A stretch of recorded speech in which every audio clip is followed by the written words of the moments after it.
Yo crecí en West Palm Beach, en la Florida, y no tenía dinero para comprar refrescos y cosas por el estilo. Así que trepaba los árboles cocoteros, hacía caer algunos cocos, les hacía un orificio y bebía esa deliciosa agua de coco. Ahora, pelar un coco era algo muy fácil para mi hermano y para mí. Tumbábamos muchos cocos, los pelábamos diestramente y los vendíamos a los turistas. Yo podía pelar y abrir un coco en menos de un minuto porque Dios puso algo así como costuras en la corteza del coco y descubrí que era fácil pelar un coco descosiendo esas costuras. A veces los turistas nos compraban los cocos, pero con la condición de que los abriéramos y los peláramos en su presencia. Los que no saben abrir cocos usan serruchos, martillos, destornilladores y quién sabe cuántas otras herramientas y no logran abrir un coco. Esto es un símil de lo que muchos hacen con la Biblia. Tratan de abrirla usando las herramientas que no deben usar. Quieren saber el contenido de Apocalipsis sin saber en dónde están las costuras que al descoserlas revelarán el contenido de la palabra de Dios. Y por así decirlo, una de esas costuras la encontramos en Apocalipsis 1:19, en donde Juan recibió la orden de escribir sobre 3 cosas importantes. Primero, escribir las cosas que ha visto. Segundo, escribir las cosas que son. Y tercero, escribir las cosas futuras. Juan presenta un bosquejo del mensaje en 3 partes. Y es la orden que Juan recibe directamente del Santo Espíritu de Dios. Recuerde que Juan está en la isla de Patmos, preso por predicar el Evangelio del Señor Jesucristo. Apocalipsis, capítulo 1, desde el verso 10. Yo estaba en el Espíritu en el día del Señor, y oí detrás de mí una gran voz como de trompeta que decía: yo soy el Alfa y la Omega. Como usted seguramente sabe, Alfa y Omega son la primera y la última letra del alfabeto griego. Yo tengo un gran número de libros en mi biblioteca y todos ellos contienen todas las letras del alfabeto de mi idioma. Si Jesús ahora me pidiera que escribiera una revelación que me esté dando, me diría: yo soy la A y la Z. Toda la sabiduría de Dios está en el Señor Jesucristo. Ahora noten lo siguiente, en el versículo 10. Escribe en un libro lo que ves. ¿Qué es lo que le dijo que escriba? Lo que iba a ver. ¿Y para qué? Pues envíalo a las 7 iglesias que están en Asia, a Éfeso, Esmirna, Pérgamo, Tiatira, Sardis, Filadelfia y Laodicea. Verso 12. Y me volví para ver la voz que hablaba conmigo, y vuelto, vi 7 candeleros de oro, y en medio de los 7 candeleros a uno semejante al Hijo del Hombre. Esto significa que hay un hombre en la gloria, el Señor Jesucristo, quien es Dios mismo, que llevó su humanidad hasta el cielo y es para siempre el Hijo del Hombre. Jesús, el Hijo de Dios, se refiere a sí mismo como el Hijo del Hombre. Verso 13. Al Hijo del Hombre vestido con una ropa que llegaba hasta los pies y ceñido por el pecho con un cinto de oro. Su cabeza y sus cabellos eran blancos como blanca lana, como nieve, sus ojos como llamas de fuego, y sus pies semejantes al bronce bruñido y refulgentes como en un horno, y su voz como estruendo de muchas aguas. Pasemos ahora al verso 16. Tenía en su diestra 7 estrellas, de su boca salía una espada aguda de 2 filos, y su rostro era como el sol cuando resplandece en su fuerza. Y cuando le vi, caí como muerto a sus pies. Y él puso su diestra sobre mí, diciéndome: no temas, yo soy el primero y el último, y el que vivo y estuve muerto. Mas he aquí que vivo por los siglos de los siglos. Amén. Y tengo las llaves de la muerte y del Hades. Escribe las cosas que has visto, y las que son, y las que han de ser después de estas. Cuando Jesús era crucificado, muchos se burlaron de él, desafiándole a que descendiera de la cruz. Y a las mujeres que estaban a la vera del camino por donde él pasaba, cargando la cruz, les dijo que no debían llorar por él, sino por ellas mismas, porque su hora aún no había llegado.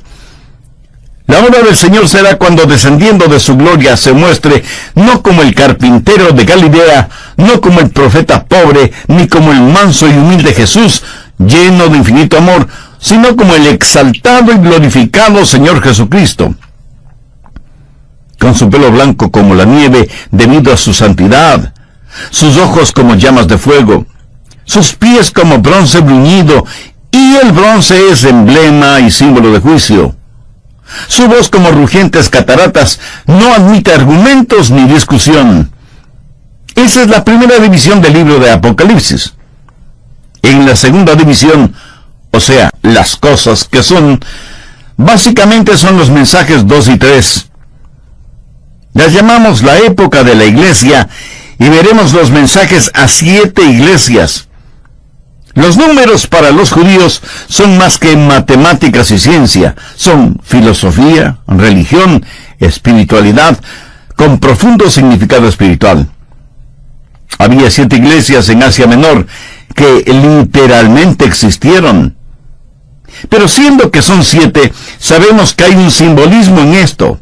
Habla de las iglesias de todos los tiempos. La ira de la iglesia comenzó en Pentecostés y sigue vigente en nuestros días. Y estamos viviendo en la segunda división, que tiene que ver con las cosas que son. Apocalipsis 2:4. Dios le dice a la iglesia en Éfeso: pero tengo contra ti que has dejado tu primer amor. La iglesia en Éfeso era una iglesia maravillosa, pero su amor había comenzado a enfriarse. ¿Se acuerda cuando usted se casó? ¿Se acuerda de su luna de miel? Después de años de casados, siguen viviendo en su luna de miel. Si es que usted no ama a su esposa más de lo que la amaba en la luna de miel, quiere decir que la ama menos. Porque el amor nunca es estático, nunca se queda estancado. ¿Ama usted al Señor Jesucristo con esa inquietante, deslumbrante intensidad que tuvo cuando le recibió en su vida como Salvador y Señor? Ojalá que nunca perdamos esa realidad. Alguien dijo que la luna de miel es el período entre el sí, lo prometo, y el ¿de qué promesa se trata? Lo que necesitamos hacer es mantener vivo y ardiente nuestro primer amor. De la iglesia de Éfeso se podría decir muchas cosas maravillosas. Sin embargo, Jesús dijo: pero tengo contra ti que has dejado tu primer amor. Y eso fue el mensaje más importante para la iglesia de Éfeso. Apocalipsis 2:10. Mensaje para la iglesia de Esmirna: no temas en nada lo que vas a padecer. Y aquí, el diablo echará a algunos de vosotros en la cárcel para que seáis probados, y tendréis tribulación por 10 días. Sé fiel hasta la muerte, y yo te daré la corona de la vida. Esta es una iglesia que conocería el sufrimiento, y toda genuina iglesia del Señor sabe lo que es sufrir por causa de su nombre. Porque contrariamente a lo que se predica desde muchos púlpitos hoy en día, cuesta el servir al Señor. A veces nos puede costar la vida. No piense que una vez que es salvo o salva, está en camino hacia el éxito, la popularidad y la prosperidad financiera. De ninguna manera. El Señor está enseñando aquí que nosotros, en esta época de la iglesia, estamos en peligro de dejar de perder nuestro primer amor y necesitamos enfrentar el hecho de que sufriremos persecución. Luego viene el mensaje a la iglesia de Pérgamo. El verso 14 epitomiza lo que estaba mal en la iglesia de Pérgamo. Escúchelo. Pero tengo unas pocas cosas contra ti, que tienes ahí a los que retienen la doctrina de Balaam, que enseñaba a Balac a poner tropiezo ante los hijos de Israel, a comer cosas sacrificadas a los ídolos y a cometer fornicación. Esta era una iglesia neotestamentaria, pero la impiedad y la mundanalidad estaban mezcladas con las enseñanzas del Evangelio. Y lo mismo era el altar de Jehová que el altar de Baal, que era un dios pagano. Y eso mismo es lo que está sucediendo en muchas iglesias en la actualidad. En muchas iglesias se justifica el aborto indiscriminado y muchos llamados reverendos pontifican acerca de la conveniencia de eliminar bebés mediante el aborto. ¿Sabe? Los sacerdotes de Baal hacían exactamente lo mismo. En algunas iglesias mal llamadas iglesias cristianas, no solamente se defiende, sino que se acepta la sodomía y la homosexualidad, diciendo que somos no cristianos si es que no toleramos estos nuevos estilos de vida, porque Dios, que es todo amor, seguramente los aprueba. Bueno, yo no sé qué Biblia tienen para asegurar semejante barbaridad, porque no solo que Dios no aprueba eso, sino que dice que es abominación delante de sus ojos. Y aquí dice que esta iglesia de Pérgamo estaba mezclando las cosas, y eso fue un peligro, entonces tanto como lo es en nuestros días. Apocalipsis 2:20 es el mensaje para la iglesia de Tiatira. Pero tengo una cosa contra ti, que toleras que esa mujer Jezabel, que se dice profetiza, enseñe y seduzca a mis siervos a fornicar y a comer cosas sacrificadas a los ídolos. Aquí se habla de la infiltración del feminismo, y Dios menciona a una autodenominada profetisa y la compara a Jezabel del Antiguo Testamento, introduciendo herejías dentro de la iglesia. En nuestros días se piensa que no es cristiano el estar firme en contra de la herejía. En Apocalipsis 3:1 tenemos el mensaje para la iglesia de Sardis. Escribe al ángel de la iglesia de Sardis, el que tiene los 7 espíritus de Dios y las 7 estrellas, dice esto: yo conozco tus obras, que tienes nombre de que vives y estás muerto. Esta era una iglesia que tenía grandes programas y fiebre de actividad. Era la iglesia más activa en la ciudad. Tenía apariencia de estar viva, pero en realidad estaba muerta. Pudiera haber estado bien organizada. Pero mi amigo, en un cementerio también hay organización. Me imagino que esta iglesia tenía un comité que supervigilaba al comité de promoción. Tenía todo, menos vida. Las iglesias como tales, bien organizadas, necesitan preocuparse por tener vida y no solo por tener un nombre. Pero gracias a Dios que hubo una iglesia cuyo distintivo fue el amor. Apocalipsis 3, versos 7 y 8.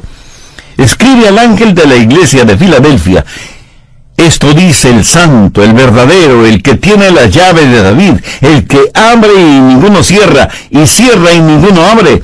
Yo conozco tus obras. He aquí, he puesto delante de ti una puerta abierta. ¿Sabe usted lo que significa Filadelfia? Significa amor fraternal. Esta era una iglesia donde todos se amaban mutuamente. Una iglesia está compuesta por personas que tienen toda clase de ideas acerca de la música, si tradicional o contemporánea. Algunas quieren levantar las manos en adoración y alabanza, otras no. Y así por el estilo. ¿Quién está en lo correcto? Nadie. ¿Quién está en lo incorrecto? Nadie. Lo importante no es el tratar de imponer mi estilo o mi gusto como una señal de superespiritualidad. Lo que debe mantenernos unidos es el amor que tenemos en el Señor Jesucristo.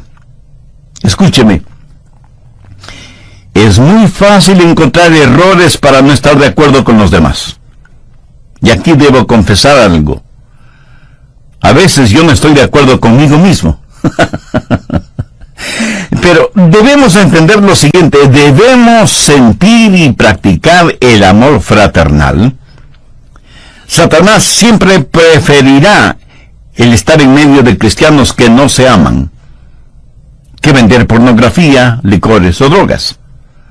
Dios le dijo a la iglesia en Filadelfia: he puesto delante de ti una puerta abierta, la cual nadie puede cerrar. El último mensaje es para la iglesia en la Odisea. Apocalipsis 3, versos 15 y 16. Yo conozco tus obras, que ni eres frío ni caliente. Ojalá fueses frío o caliente. Pero por cuanto eres tibio, y no frío ni caliente, te vomitaré de mi boca. Qué triste retrato de la iglesia de la Odisea. Tolerante de todo, acomodaticia. Demasiado buenos para ser malos, demasiado malos para ser buenos. Jesús dice que preferiría que fuesen o bien fríos o bien calientes, pero no tibios. Sabe que lo más difícil de vencer son los cristianos tibios.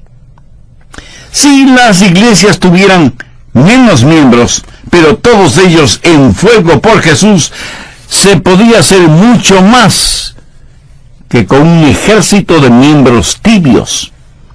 Y cuando Jesús dice: pero por cuanto eres tibio y no frío ni caliente, te vomitaré de mi boca, en español común y corriente quiere decir: tu comportamiento me enferma hasta el punto de querer vomitar. ¿Cuál es su comportamiento frente a Jesús? ¿Tiene una relación personal con Él? Si no la tiene, ¿por qué no hace esa decisión ahora mismo? Las 7 iglesias de Asia Menor y mencionadas en Apocalipsis 1:11 son representativas de las iglesias de todos los tiempos, desde Pentecostés hasta nuestros días. Por lo tanto, estamos viviendo las cosas que son. Y esta es la segunda división del libro de Apocalipsis. La tercera división tiene que ver con las cosas que han de ser después de estas, y estas comienzan en Apocalipsis 4:1. Después de esto miré, y he aquí una puerta abierta en el cielo, y la primera voz que oí como de trompeta, hablando conmigo, dijo: sube acá, y yo te mostraré las cosas que sucederán después de estas. Desde el capítulo 4 hasta el final de Apocalipsis, ya no se mencionará a la iglesia nombrada repetidamente en los 3 primeros capítulos. Recuerde lo que dice Juan: después de estas cosas oí una voz como de trompeta. La Biblia dice que al sonido de la trompeta van a suceder cosas interesantes. Busque 1 Corintios 15:52. En un momento, en un abrir y cerrar de ojos, a la final trompeta. Y en 1 Tesalonicenses 4:16 leemos: porque el Señor mismo, con voz de mando, con voz de arcángel y con trompeta de Dios, descenderá del cielo, y los muertos en Cristo resucitarán primero. ¿Qué es lo que leímos en Apocalipsis 4:1? Oí una voz como de trompeta diciendo: sube acá. Esto es, en reunirnos con el Señor. Y Juan, en el Espíritu, experimentó esto. Dios le dio un atisbo de su gloria, del futuro, para que hable de la tercera división, las cosas por venir. ¿Cuándo sucederán? Pues en cualquier momento. Busque Mateo 24 desde el verso 36. Jesús está hablando y dice: pero del día y la hora nadie sabe, ni aun los ángeles del cielo, sino solo mi Padre. Mas como en los días de Noé, así será la venida del Hijo del Hombre. Ahora, demos un pequeño salto hasta el verso 44. Por tanto, también vosotros estad preparados, porque el Hijo del Hombre vendrá a la hora que no pensáis. Algunos enseñan que la iglesia experimentará la gran tribulación, y eso no es cierto. Por el contrario, dice que todo será como en los días de Noé. cuando todos se dedicaban a cosas cotidianas, no necesariamente buenas o encomiables, hasta que súbitamente y en forma cataclísmica vino el diluvio y se los llevó a todos. Si yo supiera que Jesús viene al final de la tribulación, sabría exactamente hasta la hora de su venida. ¿Por qué? Porque la tribulación durará 7 años. Podría estar contando los días, y en vez de mirar por Jesús, podría estar mirando por el anticristo, si es que estuviera esperando ver señales en vez de esperar a Cristo. Pero la Biblia enseña que al final de la era de la iglesia, en cualquier momento, el Señor puede venir, que la trompeta sonará, y que Jesús llamará a los suyos para que estén con Él. Apocalipsis 4:1 es el comienzo de la tercera división, o sea, las cosas que sucederán después de estas. ¿Qué sucederá después del rapto? Escúcheme, cuando la iglesia sea quitada de la tierra, la sal y la luz desaparecerán. El Espíritu Santo se apartará. Y la bestia que sale del mar, el anticristo, será presente. Y será el tiempo de la gran tribulación. Apocalipsis 6:17, porque el gran día de su ira ha llegado, ¿y quién podrá sostenerse en pie? La tribulación es la ira de Dios derramada sobre la tierra, y la Biblia dice concerniente a la iglesia que Dios ha determinado que su ira no será sobre aquellos que son salvos mediante el Señor Jesucristo. Dios nunca derramará su ira sobre sus hijos. Y como hijos, somos el objeto de la disciplina de Dios, pero jamás de la ira de Dios. La ira de Dios es solo para aquellos que han rechazado al Señor Jesucristo. Después del rapto vendrá el gran día de la ira de Dios. ¿Y quién podrá sostenerse en pie frente a la ira divina? Busque Apocalipsis 9:6. Y en aquellos días los hombres buscarán la muerte, pero no la hallarán, y ansiarán morir, pero la muerte huirá de ellos. Lo que nosotros ahora llamamos muerte será un descanso y un alivio frente a los horrores de la tribulación, que será un tiempo terrible que durará 7 años. Qué triste el día cuando se escuche el llanto, la angustia, la desesperación de los perdidos, cuando sepan su destino. E implorarán a las rocas y a las montañas que les sepulten, y orarán, pero será demasiado tarde. Si en la primera venida de Jesús usted no se salva, en la segunda venida usted ciertamente será condenado. El rapto es el primer paso de las cosas que serán. Segundo, al ya no estar el Espíritu Santo y la iglesia en el mundo, la corrupción moral y las tinieblas espirituales serán evidencia de la gran tribulación. ¿Cuándo terminará la gran tribulación? Recuerde que durará 7 años. Por el libro de Daniel y del Apocalipsis, sabemos que este período de 7 años terminará con la batalla de Armagedón. Anote Apocalipsis 16:16. Y los reunió en el lugar que en hebreo se llama Armagedón. Armagedón actualmente significa el monte de Megiddo, que es un lugar en la planicie de Jezreel. Algunas de las batallas más decisivas de la historia se han desarrollado en ese lugar, y muchos de los famosos conquistadores pelearon allí, porque Israel está en la confluencia de 3 continentes y de las rutas comerciales y militares. A través de esta tierra, desde Egipto a Siria y Mesopotamia, grandes batallas se pelearon en Megiddo. Y este será el lugar en donde la bestia, el anticristo, el hombre de pecado, el hijo de perdición, hará su último esfuerzo con su ejército mundial para enfrentar al pueblo de Dios, los judíos, y tratar de apoderarse de Jerusalén, la ciudad dorada, que es la ciudad que se ha transformado en el centro de atención mundial. El anticristo será el supremo comandante del ejército global de todas las naciones que bajo el pretexto de paz mundial unilateralmente desarmará a todas las naciones para concentrar todo el poder militar bajo su mando para la gran batalla final, la de Armagedón. Busque Apocalipsis 19:19.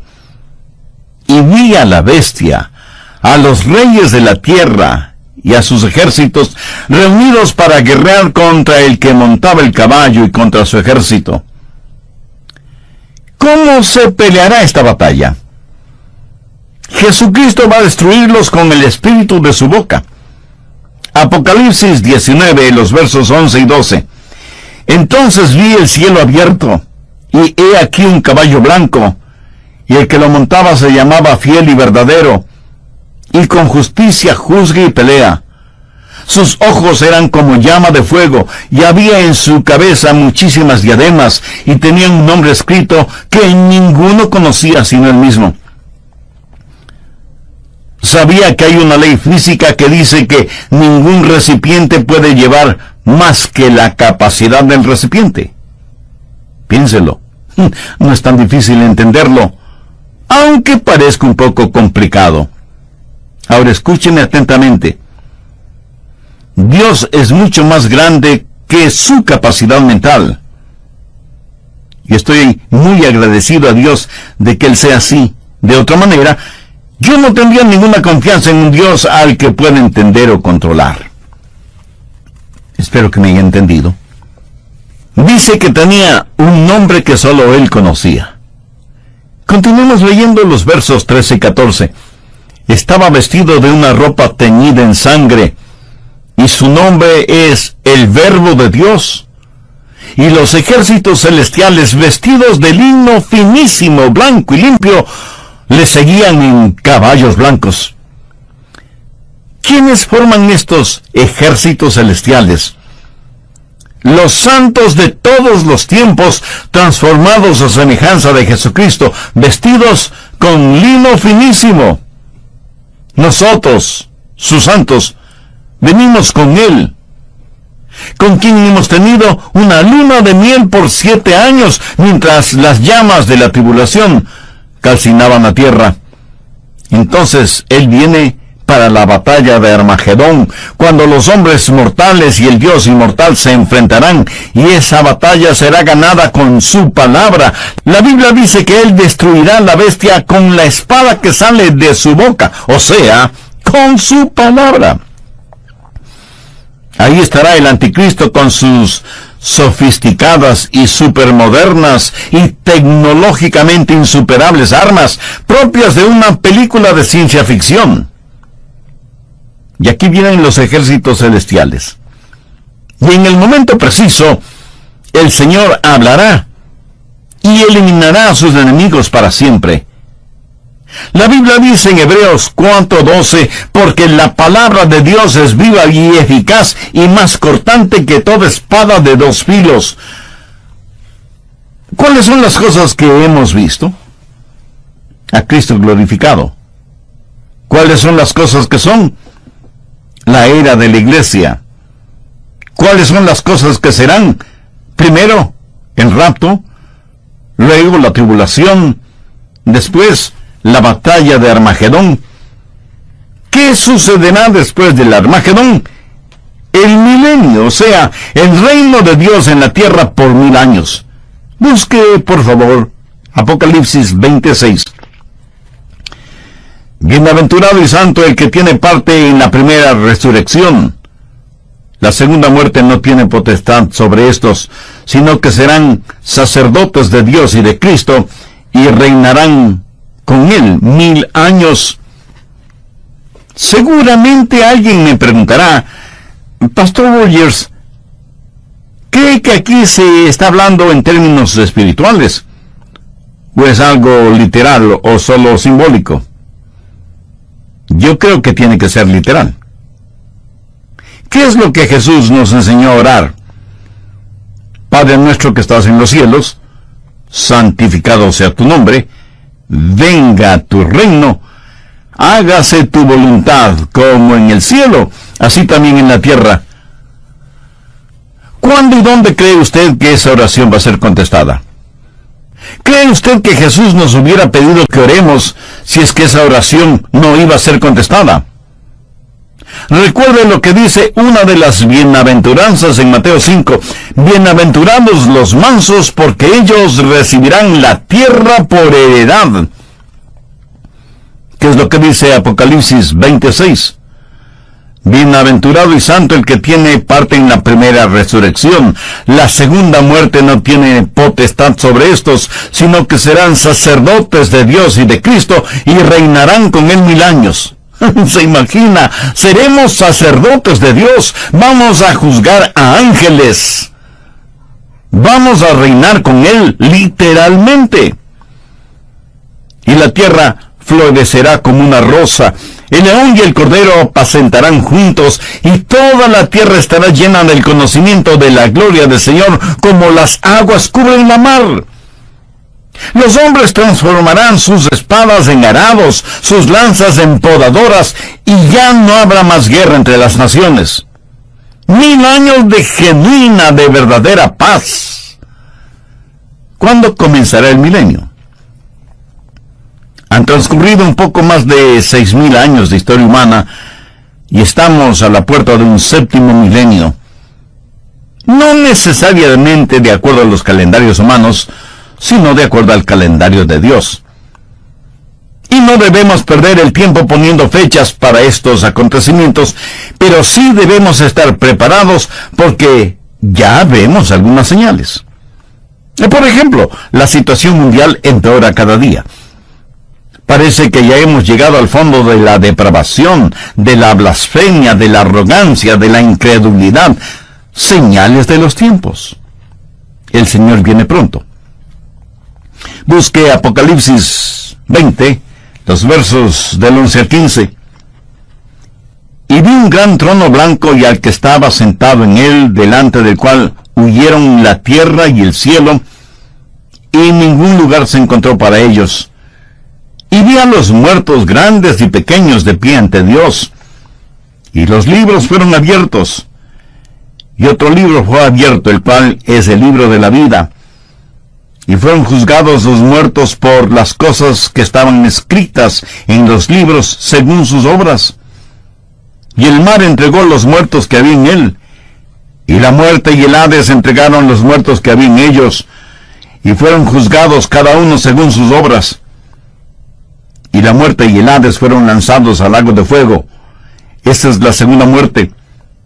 Y el que no se halló inscrito en el libro de la vida fue lanzado al lago de fuego. ¿Por qué Dios no juzga a los seres humanos tan pronto mueren? ¿Por qué esperar hasta después del milenio para juzgarlos? Porque sus obras no han madurado completamente. Tome, por ejemplo, al fundador de ese imperio de placer sexual conocido como Playboy. ¿Se puede imaginar cuántas mentes ha envenenado? ¿Cuántos hogares ha destrozado? ¿Cuántos hombres y mujeres han sido guiados hacia una vida de depravación sexual bajo el estandarte de la revolución sexual? Un día ese hombre morirá. Pero aquellos a quienes corrompió, corromperán a otros, que a su vez corromperán a otros, que a su vez corromperán a otros, y así ad infinitum. Los crímenes de ese señor contra la humanidad están ganando intereses. Dios no juzgará a nadie mientras no haya puesto el último punto en la última página del libro de la historia de cada uno. Y esos libros no se han terminado de escribir todavía. Por eso el juzgamiento será después del milenio. ¿Cuál será el último de los eventos? Veamos Apocalipsis 21, los versos 7 y 8. El que venciere heredará todas las cosas, y yo seré su Dios, y él será mi hijo. Pero los cobardes e incrédulos, los abominables y homicidas, los fornicarios y hechiceros, Los idólatras y todos los mentirosos tendrán su parte en el lago que arde con azufre y fuego, que es la muerte segunda. La Biblia enseña que hay una categoría de vencedores y otra de los que sufrirán en el infierno. En la actualidad es falta de consideración hacia los demás el hablar del infierno. Se dice que hablar del infierno no es políticamente correcto, y muchos prefieren estar políticamente correcto ante los hombres, aunque estén incorrectos delante de Dios. De acuerdo a Apocalipsis 1:19, ¿qué es lo que se le dijo a Juan que hiciera? Escribe las cosas que has visto, y las que son, y las que han de ser después de estas. ¿Y qué es lo que vio? Vio al glorificado Salvador, que pronto regresará. Vio la era de la iglesia, comenzando en Éfeso y terminando con la Odisea. Y vio el rapto, la gran tribulación, la batalla de Armagedón, el milenio, el juicio final, el cielo para los redimidos y el infierno para los rebeldes. Ve las cosas que has visto, y las que son, y las que han de ser después de estas. Cuando Jesús era crucificado, muchos se burlaron de él, desafiándole a que descendiera de la cruz. Y a las mujeres que estaban a la vera del camino por donde él pasaba, cargando la cruz, les dijo que no debían llorar por él, sino por ellas mismas, porque su hora aún no había llegado. La hora del Señor será cuando, descendiendo de su gloria, se muestre no como el carpintero de Galilea, no como el profeta pobre, ni como el manso y humilde Jesús, lleno de infinito amor, sino como el exaltado y glorificado Señor Jesucristo, con su pelo blanco como la nieve, debido a su santidad, sus ojos como llamas de fuego, sus pies como bronce. Apocalipsis 2:4. Dios le dice a la iglesia en Éfeso: pero tengo contra ti que has dejado tu primer amor. La iglesia en Éfeso era una iglesia maravillosa, pero su amor había comenzado a enfriarse. ¿Se acuerda cuando usted se casó? ¿Se acuerda de su luna de miel? Después de años de casados, siguen viviendo en su luna de miel. Si es que usted no ama a su esposa más de lo que la amaba en la luna de miel, quiere decir que la ama menos, porque el amor nunca es estático, nunca se queda estancado. ¿Ama usted al Señor Jesucristo con esa inquietante, deslumbrante intensidad que tuvo cuando le recibió en su vida como Salvador y Señor? Ojalá que nunca perdamos esa realidad. Alguien dijo que la luna de miel es el período entre el sí, lo prometo, y el ¿de qué promesa se trata? Lo que necesitamos hacer es mantener vivo y ardiente nuestro primer amor. De la iglesia de Éfeso se podía decir muchas cosas maravillosas. Sin embargo, Jesús dijo: pero tengo contra ti que has dejado tu primer amor. Y eso fue el mensaje más importante para la iglesia de Éfeso. Apocalipsis 2:10. Mensaje para la iglesia de Esmirna: no temas en nada lo que vas a padecer. Y aquí, el diablo echará a algunos de vosotros en la cárcel para que seáis probados, y tendréis tribulación por 10 días. Sé fiel hasta la muerte, y yo te daré la corona de la vida. Esta es una iglesia que conocería el sufrimiento, y toda genuina iglesia del Señor sabe lo que es sufrir por causa de su nombre, porque contrariamente a lo que se predica desde muchos púlpitos hoy en día, cuesta el servir al Señor. A veces nos puede costar la vida.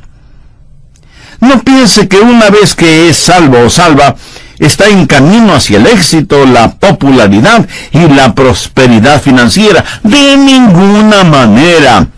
El Señor está enseñando aquí que nosotros, en esta época de la iglesia, estamos en peligro de dejar de perder nuestro primer amor, y necesitamos enfrentar el hecho de que sufriremos persecución. Luego viene el mensaje a la iglesia de Pérgamo. El verso 14 epitomiza lo que estaba mal en la iglesia de Pérgamo. Escúchelo. Pero tengo unas pocas cosas contra ti, que tienes ahí a los que retienen la doctrina de Balaam, que enseñaba a Balac a poner tropiezo ante los hijos de Israel, a comer cosas sacrificadas a los ídolos y a cometer fornicación. Esta era una iglesia neotestamentaria, pero la impiedad y la mundanalidad estaban mezcladas con las enseñanzas del Evangelio. Y lo mismo era el altar de Jehová que el altar de Baal, que era un dios pagano. Y eso mismo es lo que está sucediendo en muchas iglesias en la actualidad. En muchas iglesias se justifica el aborto indiscriminado y muchos llamados reverendos pontifican acerca de la conveniencia de eliminar bebés mediante el aborto. ¿Sabe? Los sacerdotes de Baal hacían exactamente lo mismo. En algunas iglesias mal llamadas iglesias cristianas, no solamente se defiende, sino que se acepta la sodomía y la homosexualidad, diciendo que somos no cristianos si es que no toleramos estos nuevos estilos de vida, porque Dios, que es todo amor, seguramente los aprueba.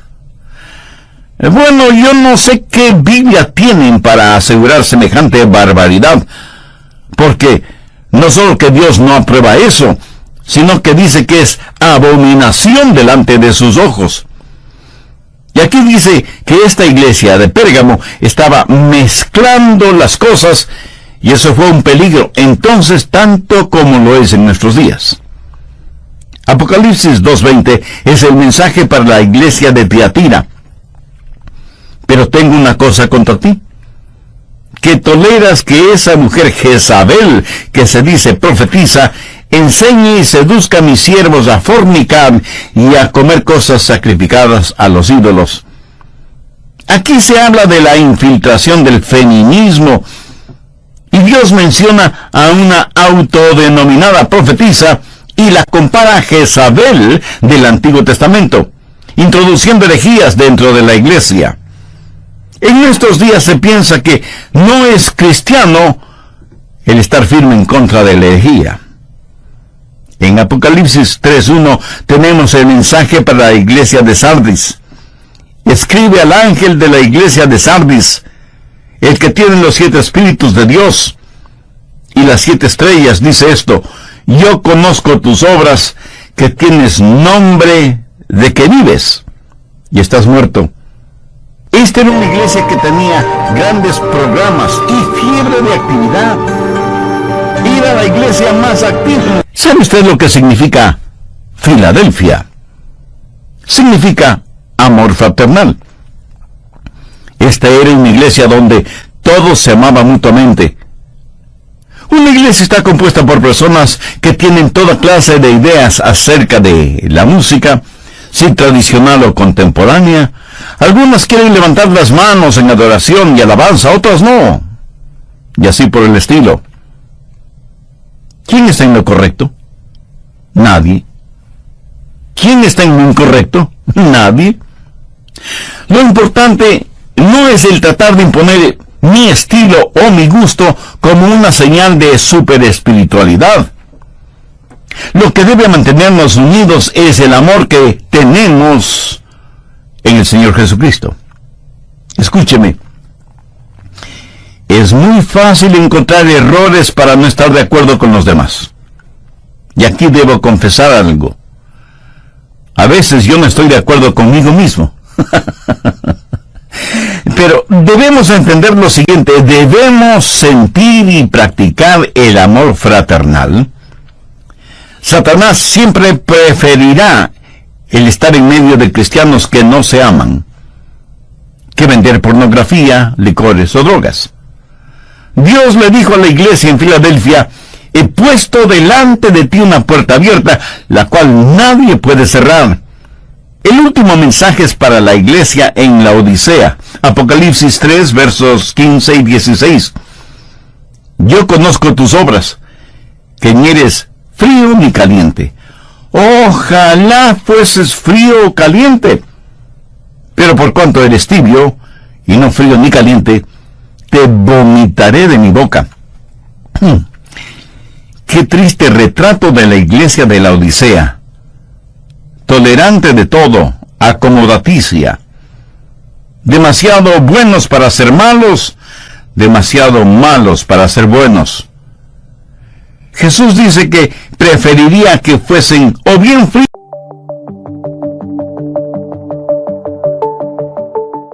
o sea, no somos independientes ni autónomos. No vivimos y morimos solos ni por nosotros mismos. Pues si vivimos, para el Señor vivimos. Y si morimos, para el Señor morimos. Así pues, sea que vivamos o que muramos, del Señor somos. Porque Cristo para esto murió y resucitó y volvió a vivir, para ser Señor así de los muertos como de los que viven. Pero tú, ¿por qué juzgas a tu hermano? O tú también, ¿por qué menosprecias a tu hermano? Porque todos compareceremos ante el tribunal de Cristo, porque escrito está, vivo yo, dice el Señor, que ante mí se doblará toda rodilla y toda lengua confesará a Dios, de manera que cada uno de nosotros dará a Dios cuenta de sí. ¿Cuál es el trasfondo de todo esto? En la iglesia de Roma, los creyentes habían comenzado a juzgarse unos a otros, criticándose mutuamente sobre diferentes cosas y diferentes opiniones acerca de dietas, días especiales y determinadas formas de comportamiento. Lo que el apóstol dice en este capítulo es: dejen de estar criticándose y juzgándose unos a otros. Recuerden a quién pertenecen. Pertenecen a Jesús. Él es el Señor. La peor cosa que puede pasar en cualquier iglesia es que los creyentes dejen de mirar a Jesús y comiencen a mirarse unos a otros, no para edificarse mutuamente, sino para criticarse mutuamente. Sea que vivamos o sea que muramos, somos del Señor Jesucristo, quien murió y resucitó, y por lo tanto, Él es el Señor. Ahora, ¿qué significa la palabra Señor? Significa uno que tiene poder y autoridad absolutos. Alguien que es el propietario, el dueño de todo.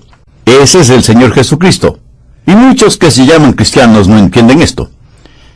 Cuando tuve el honor de predicar en Rumania, estuve viajando con el hermano pastor José Son, quien había sido golpeado y torturado durante la dictadura de Ceausescu por su fe en Jesús. Incluso había recibido amenazas de muerte. Pero él fue un líder en el gran avivamiento que hubo en Rumania. Él me había invitado para que predicara en una campaña evangelística. Él y yo viajábamos en su pequeño automóvil, y en el curso de nuestra conversación le pregunté: hermano José, ¿cuál es su concepto del cristianismo en Norteamérica? Y él me contestó: hermano Adrián, prefiero no decirlo. Pero yo insistí sobre el asunto y él me dijo: hermano Adrián, en Norteamérica la palabra clave es compromiso. Yo le interrumpí para decir: pero eso es algo bueno, ¿no le parece? Él se quedó en silencio por unos segundos y luego me respondió: no particularmente. No creo que es bueno. De hecho, si usted usara la palabra compromiso y yo tendría que traducirla a nuestro idioma, no tenemos ninguna palabra que ni siquiera se le parezca. La palabra compromiso en realidad no comenzó a ser usada en los Estados Unidos sino a partir de los años 60. Oh, sí, siempre estuvo en el diccionario, pero era escasamente utilizada. Pero en la actualidad, más y más en las iglesias norteamericanas, se usa y se escucha la palabra compromiso. Y he estado pensando sobre este asunto. Cuando una nueva palabra aparece, generalmente desplaza una palabra antigua. ¿A qué palabra antigua está reemplazando la palabra compromiso? Leyendo la Biblia, he descubierto que la palabra compromiso ahora se la usa en vez de entrega, rendición. Y yo le pregunté: hermano José, ¿cuál es la diferencia entre compromiso y rendición? Y él, sonriendo, me contestó: cuando usted hace un compromiso, usted está en control. Pero cuando se rinde, usted pierde ese control. Por ejemplo, usted puede comprometerse a ganar almas, porque usted decide hacerlo. Usted se compromete a estudiar la Biblia o a diezmar, o a cualquier otra cosa. Usted puede decir, he decidido hacer esto o aquello. Ahora suponga que un ladrón se le acerca, le apunta con un revólver y le dice, arriba las manos. Le puedo asegurar que usted levantará las manos, que es señal de rendición. A los norteamericanos les gusta estar en control, pero la palabra valiosa es rendición. Rendición a Jesús, porque Él es el Señor. Hermano Adrián, nosotros no estamos comprometidos con nadie ni con nada. Nosotros estamos rendidos al Señor. Qué extraordinaria lección me dio mi hermano, el pastor rumano José Tson. Estuve leyendo acerca de la batalla naval cuando Lord Nelson, comandante de la flota británica, derrotó a la flota francesa. El almirante francés subió a bordo del buque de Lord Nelson para rendirse. Llevaba su espada colgada a un costado y se acercó a Lord Nelson con una sonrisa y extendió su mano. Lord Nelson, imperturbable, le dijo, almirante, su espada primero. Verá, antes de aceptar al Señor Jesús, tenemos que rendir nuestra espada, por así decirlo. Tenemos que renunciar a nuestra autosuficiencia. Tenemos que rendirnos al señorío de Cristo porque Él es el Señor. Esto es lo que nos enseña el verso 9 de Romanos 14. Porque Cristo para esto murió y resucitó y volvió a vivir, para ser Señor así de los muertos como de los que viven. La verdad fundamental en el Nuevo Testamento es que Jesús es el Señor. Y este conocimiento es fundamental para ejercitar la autoridad del reino. En el Nuevo Testamento Jesús es llamado Señor más de 700 veces. Y alguien me dirá, bueno, pastor, si eso es verdad, creo que le haré a Cristo Señor. Mi amigo, Él es ya Señor, sea que usted lo reconozca o no. Veamos Hechos 2:36.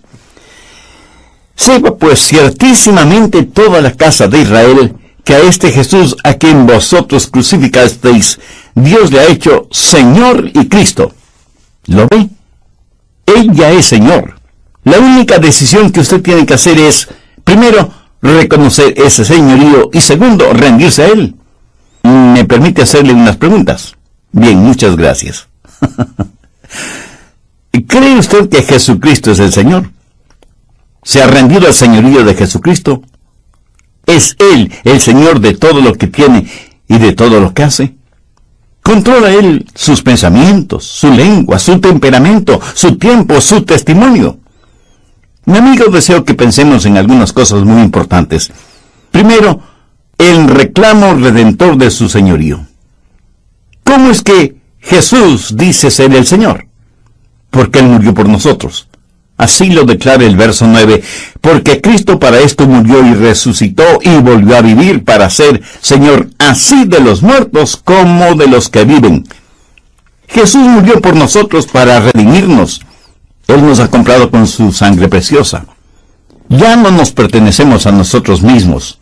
Pablo en 1 Corintios 6:19 dice, ¿o ignoráis que vuestro cuerpo es templo del Espíritu Santo, el cual está en vosotros, el cual tenéis de Dios, y que no sois vuestros? Y no faltará quien esté pensando, pastor, yo me pertenezco a mí mismo. Eso no es cierto. Si usted es un creyente, usted pertenece a Cristo. Cuando acepté la dádiva del perdón de Dios, aprendí acerca de Jesús en la Biblia, y eso fue maravilloso para mí. Y al comenzar a vivir la vida cristiana, veía lo que Jesús hacía en la vida de otras personas, y vi al Jesús histórico en acción, y eso me sorprendía más. Luego comencé a estudiar más y más, y a aprender acerca de Jesús en el cielo, gobernando y reinando sobre su trono, y eso fue realmente algo estupendo. Pero la más extraordinaria verdad que he descubierto es que Cristo en mí es la esperanza de gloria. Y porque Él vive en mí por medio de su Santo Espíritu, soy su posesión, y tengo la autoridad de mi Rey. En la actualidad hay cualquier cantidad de pseudo-cristianos que, aunque están en las iglesias, nunca han nacido de nuevo, y que aunque se bautizan, en realidad no son salvos. Cuando usted entrega su corazón al Señor Jesucristo, esa es la última legítima e independiente decisión que usted toma. Porque de ahí en adelante usted pertenece a Cristo. Ya no se pertenece a usted mismo. Jesús sabe cómo administrar su vida mejor de lo que usted sabe. ¿Sabe por qué Jesús quiere ser el Señor de su vida? Porque solo Él puede hacer de usted la persona que debe ser. Y lo que usted mismo desearía ser si solo pudiera mirar con los ojos de Cristo. Y siendo que Él hizo una gran inversión en usted al morir en la cruz, Él quiere que usted valga la pena como inversión. ¿Alguna vez ha hecho una gran inversión en algo? Si lo ha hecho, estoy seguro que se habrá preocupado y habrá cuidado de esa inversión para optimizar su uso. La inversión de Jesús en usted es una bendición porque significa que Él estará cuidándole, protegiéndole. Por favor, busque Efesios 1, los versos 13 y 14. En Él también vosotros, habiendo oído la palabra de verdad, el evangelio de nuestra salvación, y habiendo creído en Él, fuisteis sellados con el Espíritu Santo de la promesa, que es las arras de nuestra herencia, hasta la redención de la posesión adquirida. Ahora, ¿qué significa todo esto? Bueno, usted y yo somos una posesión comprada, y cuando Dios nos salvó, puso una marca en nosotros. Esa marca es el Espíritu Santo. Después de que creímos, fuimos sellados en Él, sellados como un documento legal. En tiempos antiguos, los reyes tenían un anillo de diseño personal, y para sellar un decreto o cualquier otro documento oficial, ponían un poco de cera derretida en el documento y el rey lo sellaba con su anillo. Y Pablo aquí en Efesios nos dice que somos una posesión comprada y que Dios ha puesto su sello sobre nosotros. Ese sello significa, primero, que hay una transacción legal, y segundo, que hay una transferencia de propiedad, y tercero, que hay seguridad. En el capítulo 8, verso 8 del libro de Esther leemos: y selladlo con el anillo del rey, porque un edicto que se escribe en nombre del rey y se sella con el anillo del rey no puede ser revocado. El sello del rey está sobre nosotros. Somos su posesión en forma legal, legítima. Satanás ha sido derrotado y nosotros hemos sido sellados con el Espíritu Santo de la promesa. ¿No cree usted que eso es una extraordinaria bendición? Por supuesto que sí. Ahora escúcheme atentamente. Usted no tiene ningún derecho a llamarse un creyente cristiano si Jesucristo no es el Señor de su vida. ¿Por qué? Porque usted es salvo al creer que Jesucristo es su Salvador y Señor, y al rendirse a su señorío. Mire lo que dice Romanos 10, los versos 9 y 10, que si confesares con tu boca que Jesús es el Señor, y creyeres en tu corazón que Dios le levantó de los muertos, serás salvo, porque con el corazón se cree para justicia, pero con la boca se confiesa para salvación. Cuando Pablo escribió la carta a los romanos, a los primeros cristianos, el decir Jesús es el Señor podía significar la muerte. ¿Por qué? Porque el César era más que un emperador, se creía Dios. La gente del Imperio Romano tenía que decir el César es Dios. Podían decir que Zeus era Dios, o que Afrodita era una diosa, pero también tenían que decir que el César era Dios. Tenían que poner al César en unión de otros dioses, pero los creyentes cristianos no decían eso. De hecho, les decían a los cristianos, ¿quieren vivir tranquilos en el Imperio Romano? Entonces tienen que decir lo que todos dicen, Kaiser Kyrios. Y los cristianos respondían, no podemos decir eso, pero sí podemos decir Christos Kyrios. Y los cristianos eran encarcelados, atormentados, quemados en estacas, entregados a fieras salvajes en las arenas del circo romano para que fueran destrozados por su firme convicción al decir Christos Kyrios. Y ellos pudieron haberse salvado si adularan un poco al emperador y decían, Sí, Jesucristo es el Señor, pero el César también lo es. Mi amigo no es Cristo y alguien más o algo más. Solo Jesús es el Señor. Esa fue la confesión fundamental de la iglesia primitiva. Hoy se habla de recibir a Cristo como Salvador. La Biblia dice, cree en el Señor Jesucristo y serás salvo. Y algunos me preguntarán, pastor, ¿cuál es la diferencia? Permítame ilustrar este punto con algo muy personal. Cuando Joyce y yo nos casamos, ese día fue un día maravilloso.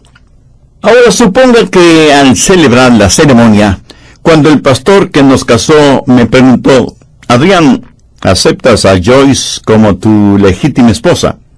Yo hubiera respondido, bueno, la tomo solo para los quehaceres domésticos. Si esa hubiera sido mi respuesta, le aseguro que Joyce no se hubiera casado conmigo. Yo la acepté como mi legítima esposa, y desde entonces estoy tratando de entenderla. No, en serio, cuando me casé, yo me entregué a ella totalmente, así como ella se entregó a mí. Debo confesar que yo no entendía todo lo que significaba el matrimonio, y también debo confesar que aún sigo aprendiendo. Ahora, cuando le entregué mi corazón a Jesús, yo no sabía o entendía todo lo que significaba la vida cristiana, pero me entregué completamente a Cristo, y Él es mi Señor. ¿No cree usted que la salvación es como ir a una cafetería en donde usted dice, quiero un poco de salvación en Cristo, pero nada del señorío de Cristo? No, mi amigo. O Jesucristo es su Señor, o no podrá ser su Salvador. Usted no puede dar lo que Él da, a menos que le acepte como lo que Él es, y Él es el Señor. Usted no puede tener a Jesús como su Señor y rechazarlo como Salvador o viceversa.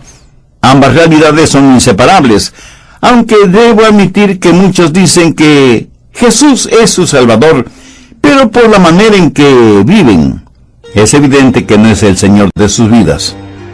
Repasemos muy brevemente lo del programa anterior al hablar del señorío de Cristo. En Hechos 2:36 leemos, a este Jesús a quien vosotros crucificasteis, Dios le ha hecho Señor y Cristo.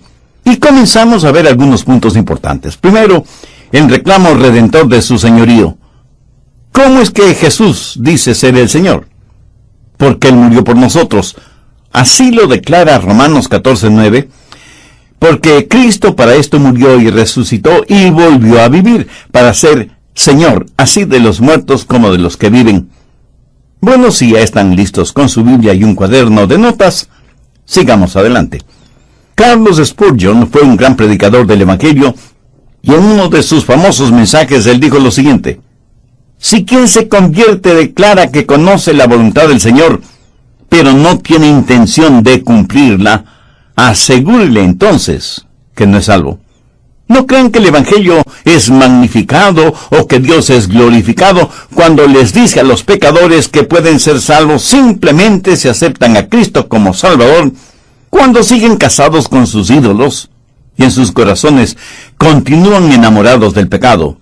Si yo les dijera tal cosa, les estaría mintiendo, pervirtiendo el Evangelio, insultando a Cristo y transformando la gracia de Dios en lujuria. Segundo, la resurrección conquistó su señorío. El Señor resucitó para ser el Señor de nuestras vidas. El Hijo de Dios mostró todo su poder al resucitar de entre los muertos. Cuando Él murió, se entregó por nosotros. Pero cuando resucitó, se entregó a nosotros. Y ahora vive en nosotros como Señor. ¿Qué significa todo esto para usted? Y primero, significa su total rendición. No puede haber ningún otro rey en su vida, porque nadie puede servir a dos señores. Jesús jamás aceptará ser un rey a medio tiempo, o durante los fines de semana solamente. O Él es el Señor de todo, o no lo será en nada. Segundo, significa que Él es dueño de todo lo que usted posee. Cuando un hombre tiene esclavos, Él es el dueño de todo lo que los esclavos tienen. Nosotros somos esclavos voluntarios de Jesucristo. De paso, diré que lo que un hombre haga con sus posesiones es una buena señal de si Jesús es o no el Señor de su vida. Usted dice, bueno, Jesús es el Señor de mi vida, por eso le doy los diezmos. Mi amigo, eso quiere decir que Jesús no es el Señor del 90% que usted separa para usted mismo. Él no es el dueño del 10%. Él es el dueño de todo, o sea, el 100%. Cuando usted entrega sus diezmos para Dios, cuando usted ofrenda de acuerdo a lo que Dios le ha dado y lo hace de corazón, eso es solo la expresión tangible del hecho de que Él es dueño de todo. Sus diezmos y ofrendas son una demostración de su rendimiento al Señor. Cuando usted ofrenda una porción de lo que Dios le ha dado, es una perfecta ilustración de que todo le pertenece a Él. Es una demostración de total rendición y obediencia al Señor. Busque Lucas 6:46. ¿Por qué me llamáis Señor, Señor, y no hacéis lo que yo os digo? Eso es una contradicción. Cuando nos hemos rendido a Jesucristo, lo que leemos, nuestras recreaciones, nuestro tiempo, nuestros amigos, nuestro trabajo, nuestras vacaciones, nuestros negocios, todo, absolutamente todo debe estar bajo su control. ¿Por qué? Porque Dios quiere para usted lo que usted quisiera para usted mismo si tuviera el suficiente sentido común para quererlo. Espero que me haya entendido. Suponga que usted tiene un hijo joven y él le dice, papá, mamá, he estado pensando. Durante mi tiempo devocional me he dado cuenta de varias cosas. Por ejemplo, ustedes tienen más experiencia y madurez de la que yo tengo. Me aman mucho y estarían dispuestos a hacer sacrificios por mí. Por eso, debido a su sabiduría, experiencia y amor por mí, quiero decirles que con la ayuda de Dios, quiero ser un hijo obediente y darles el honor que se merecen. Ahora, recuerde que dije, suponga que tiene un hijo así. No dije que esa sea la realidad. Estoy seguro que usted y su esposa se quedarían mudos de asombro. Cuando reaccionan, usted le dice a su esposa, ¿escuchaste lo que él dijo? ¿Qué podemos pedirle que haga para hacerle la vida imposible? Él se va a arrepentir de haber dicho lo que acaba de decir. Mi amigo, ¿piensa que los padres reaccionarían de esa manera? No. Si ustedes son padres creyentes, darían gracias a Dios por haber obrado de esa manera en el corazón de su hijo o de su hija. Y seguirán amando a ese hijo o hija a quienes de todas maneras amaba a pesar de sus desobediencias. ¿No es cierto? Anote al margen el Salmo 103:13. Como el Padre se compadece de los hijos, se compadece Jehová de los que le temen. Tercero, debe haber la confesión real de su señorío. Romanos 14:11. Porque escrito está, vivo yo, dice el Señor, que ante mí se doblará toda rodilla y toda lengua confesará a Dios. ¿Sabía que si no reconocemos el señorío de Cristo aquí en la tierra, tendremos que hacerlo en el otro mundo? Anote Filipenses 2, los versos del 9 al 11. Por lo cual también lo exaltó hasta lo sumo, y le dio un nombre que es sobre todo nombre, para que en el nombre de Jesús se doble toda rodilla de los que están en los cielos y en la tierra y debajo de la tierra, y toda lengua confiese que Jesucristo es el Señor, para gloria de Dios el Padre. Es un hecho histórico futuro que toda criatura creada confesará a Cristo como Señor. Y aún los no salvados lo harán. Los santos de todos los tiempos se arrodillarán delante de Jesucristo. Noé, Moisés, Abraham, Isaac, Jacobo, Isaías, Ezequiel y Daniel se unirán al coro y cantarán, Jesús es el Señor. Todos los reyes y potentados que han existido y existirán doblarán sus rodillas diciendo, Jesús es el Señor. Un día el mismísimo Satanás finalmente agachará la cabeza y declarará: Jesús es el Señor. Pero no tenemos que esperar a morir para proclamar que Jesús es el Señor. Suponga, solo suponga que tengan que hacerme una operación, y el cirujano me dice: Adrián, vamos a tener que extirpar tu lengua. Si tienes algo que decir, dilo ahora. Solo tienes fuerza para decir 3 o 4 palabras. ¿Sabe lo que yo diría? Jesús es el Señor. Esa sería mi confesión final. Jesús es el Señor. ¿Sabe lo que hace esa confesión? No solo que sella mi salvación, sino que conquista a Satanás. Satanás no quiere que usted reconozca el señorío de Cristo. ¿Por qué? Busque Apocalipsis 12:11.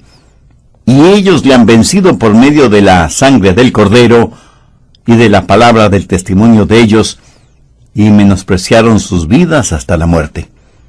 ¿Cuál es la palabra de nuestro testimonio? Jesús es el Señor. Confiesa el señorío de Cristo abierta y públicamente. Allá por el año 1972, conocí a John Bramlett, quien fue un extraordinario atleta, pero era conocido más por su estilo de vida impío y lujurioso, y era temible dentro y fuera del campo de juego. Hasta que un día conoció a Jesús. Fue redimido, salvado, transformado. Fue hecho una nueva criatura. Lo conocí una tarde en una de las puertas del estadio, antes de un partido de fútbol norteamericano colegial. Le apodaban el Toro Bramlett. Estando conversando con él, 4 o 5 de sus amigos y miembros del equipo de fútbol se acercaron a nosotros. Tenían botellas de whisky en sus manos, o sea que traían al demonio en forma líquida. Y le dijeron a John: ven a tomar unos tragos con nosotros. Mi amigo, nunca voy a olvidar ese día. John se dirigió hacia ellos y les dijo en voz alta: amigos, les he contado lo que Jesús ha hecho por mí. Y comenzó a darles su testimonio sin avergonzarse de ser un creyente en Jesucristo. Yo creo que el demonio huyó de allí a toda velocidad. ¿Lo ve? Satanás derrotado debido a un testimonio claro y contundente de que Jesús es el Señor. La confesión y la conquista van de la mano. Por eso cuando Satanás se hace presente en su vida para tratar de hacerle caer, sencillamente dígale: yo pertenezco a Cristo. Él es mío. Y por eso Jesús es el Señor de mi vida. Cuarto, consuela y confirma a los santos.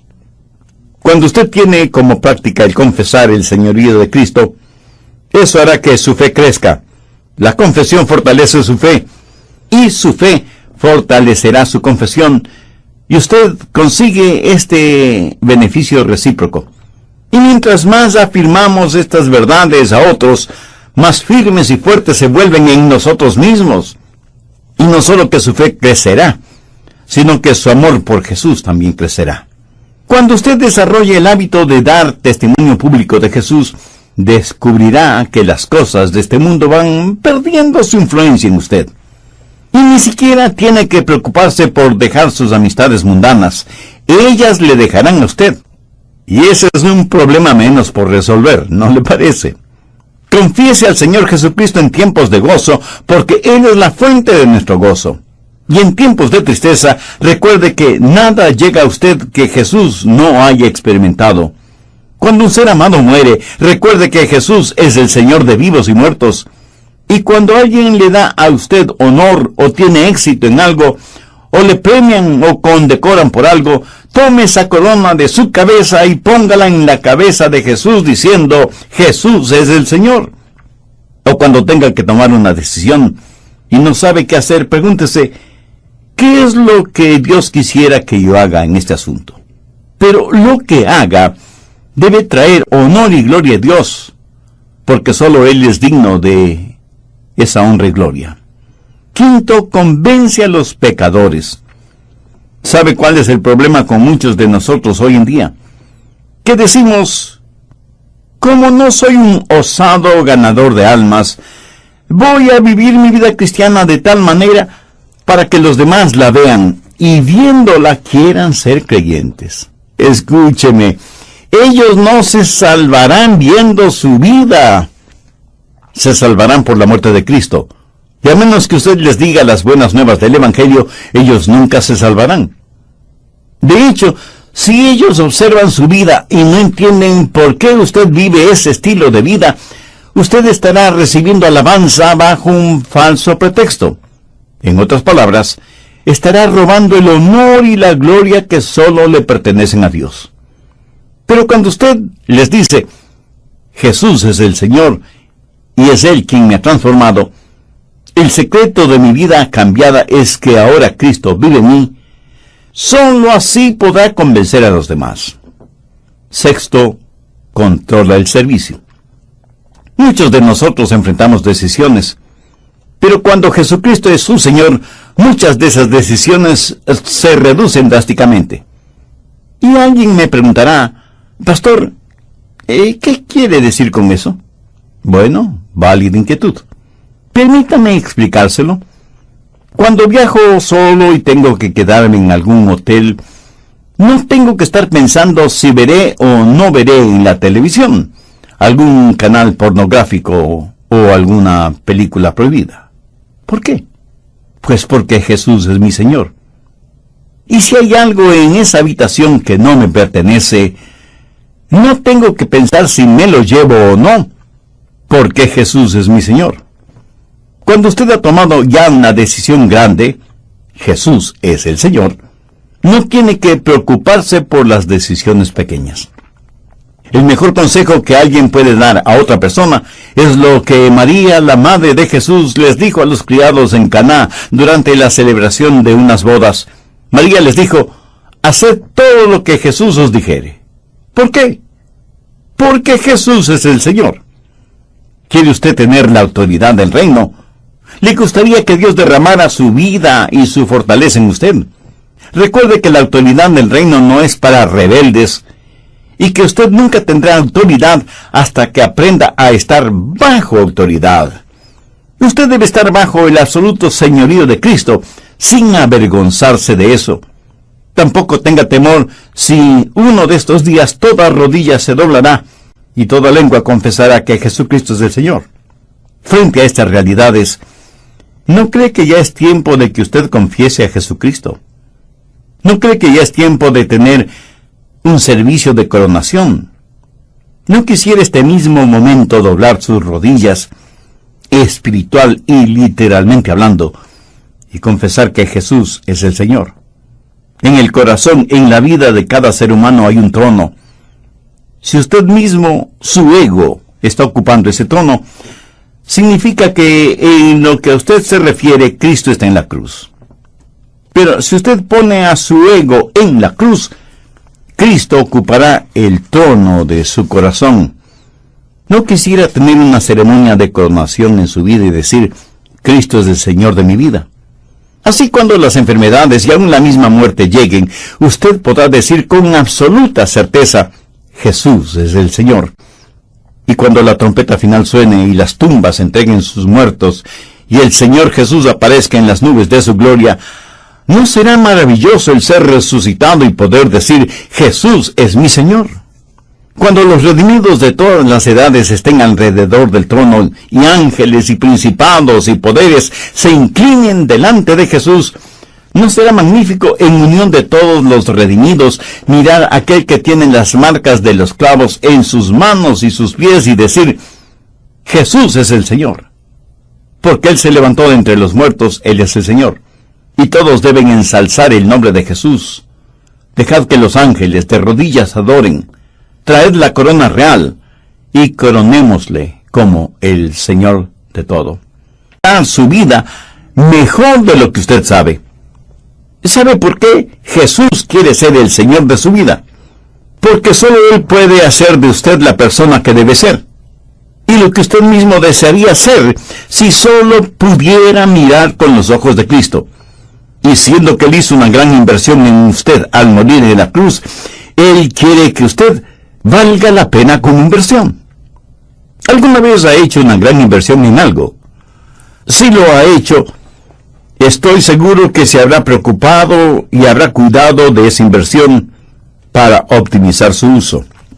La inversión de Jesús en usted es una bendición porque significa que Él estará cuidándole, protegiéndole. Por favor, busque Efesios 1, los versos 13 y 14. En Él también vosotros, habiendo oído la palabra de verdad, el evangelio de nuestra salvación, y habiendo creído en Él, fuisteis sellados con el Espíritu Santo de la promesa, que es las arras de nuestra herencia, hasta la redención de la posesión adquirida. Ahora, ¿qué es? Y sellarlo con el anillo del rey, porque un edicto que se escribe en nombre del rey y se sella con el anillo del rey no puede ser revocado. El sello del rey está sobre nosotros. Somos su posesión en forma legal, legítima. Satanás ha sido derrotado y nosotros hemos sido sellados con el Espíritu Santo de la promesa. ¿No cree usted que eso es una extraordinaria bendición? Por supuesto que sí. Ahora escúcheme atentamente. Usted no tiene ningún derecho a llamarse un creyente cristiano si Jesucristo no es el Señor de su vida. ¿Por qué? Porque usted es salvo al creer que Jesucristo es su Salvador y Señor, y al rendirse a su señorío. Mire lo que dice Romanos 10, los versos 9 y 10, que si confesares con tu boca que Jesús es el Señor, y creyeres en tu corazón que Dios le levantó de los muertos, serás salvo, porque con el corazón se cree para justicia, pero con la boca se confiesa para salvación. Cuando Pablo escribió la carta a los romanos, a los primeros cristianos, el decir Jesús es el Señor podía significar la muerte. ¿Por qué? Porque el César era más que un emperador, se creía Dios. La gente del Imperio Romano tenía que decir, el César es Dios. Podían decir que Zeus era Dios, o que Afrodita era una diosa, pero también tenían que decir que el César era Dios. Tenían que poner al César en unión de otros dioses, pero los creyentes cristianos no decían eso. De hecho, les decían a los cristianos, ¿quieren vivir tranquilos en el Imperio Romano? Entonces tienen que decir lo que todos dicen, Kaiser Kyrios. Y los cristianos respondían, no podemos decir eso, pero sí podemos decir Christos Kyrios. Y los cristianos eran encarcelados, atormentados, quemados en estacas, entregados a fieras salvajes en las arenas del circo romano para que fueran destrozados por su firme convicción al decir Christos Kyrios. Y ellos pudieron haberse salvado si adularan un poco al emperador y decían, sí, Jesucristo es el Señor, pero el César también lo es. Mi amigo no es Cristo y alguien más, o algo más. Solo Jesús es el Señor. Esa fue la confesión fundamental de la iglesia primitiva. Hoy se habla de recibir a Cristo como Salvador. La Biblia dice, cree en el Señor Jesucristo y serás salvo. Y algunos me preguntarán, Pastor, ¿cuál es la diferencia? Permítame ilustrar este punto con algo muy personal. Cuando Joyce y yo nos casamos, ese día fue un día maravilloso. Ahora suponga que al celebrar la ceremonia, cuando el pastor que nos casó me preguntó, Adrián, ¿aceptas a Joyce como tu legítima esposa? Yo hubiera respondido, bueno, la tomo solo para los quehaceres domésticos. Si esa hubiera sido mi respuesta, le aseguro que Joyce no se hubiera casado conmigo. Yo la acepté como mi legítima esposa, y desde entonces estoy tratando de entenderla. No, en serio, cuando me casé, yo me entregué a ella totalmente, así como ella se entregó a mí. Debo confesar que yo no entendía todo lo que significaba el matrimonio, y también debo confesar que aún sigo aprendiendo. Ahora, cuando le entregué mi corazón a Jesús, yo no sabía o entendía todo lo que significaba la vida cristiana, pero me entregué completamente a Cristo, y Él es mi Señor. ¿No cree usted que la salvación es como ir a una cafetería en donde usted dice, quiero un poco de salvación en Cristo, pero nada del señorío de Cristo. No, mi amigo. O Jesucristo es su Señor, o no podrá ser su Salvador. Usted no puede dar lo que Él da, a menos que le acepte como lo que Él es, y Él es el Señor. Usted no puede tener a Jesús como su Señor y rechazarlo como Salvador o viceversa. Ambas realidades son inseparables, aunque debo admitir que muchos dicen que Jesús es su Salvador, pero por la manera en que viven, es evidente que no es el Señor de sus vidas. Repasemos muy brevemente lo del programa anterior al hablar del señorío de Cristo. En Hechos 2:36 leemos: a este Jesús a quien vosotros crucificasteis, Dios le ha hecho Señor y Cristo. Y comenzamos a ver algunos puntos importantes. Primero, el reclamo redentor de su señorío. ¿Cómo es que Jesús dice ser el Señor?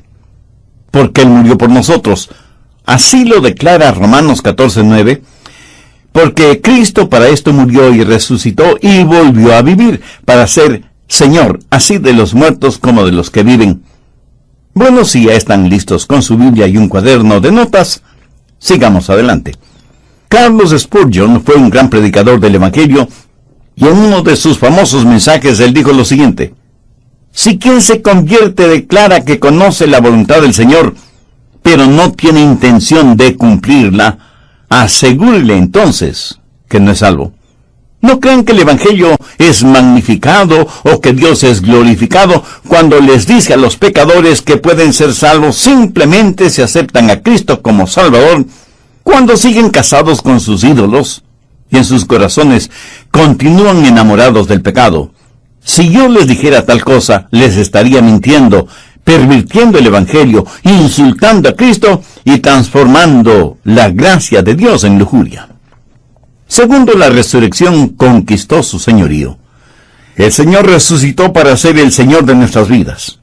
El Hijo de Dios mostró todo su poder al resucitar de entre los muertos. Cuando Él murió, se entregó por nosotros. Pero cuando resucitó, se entregó a nosotros. Y ahora vive en nosotros como Señor. ¿Qué significa todo esto para usted? Y primero, significa su total rendición. No puede haber ningún otro rey en su vida, porque nadie puede servir a dos señores. Jesús jamás aceptará ser un rey a medio tiempo, o durante los fines de semana solamente. O Él es el Señor de todo, o no lo será en nada. Segundo, significa que Él es dueño de todo lo que usted posee. Cuando un hombre tiene esclavos, Él es el dueño de todo lo que los esclavos tienen. Nosotros somos esclavos voluntarios de Jesucristo.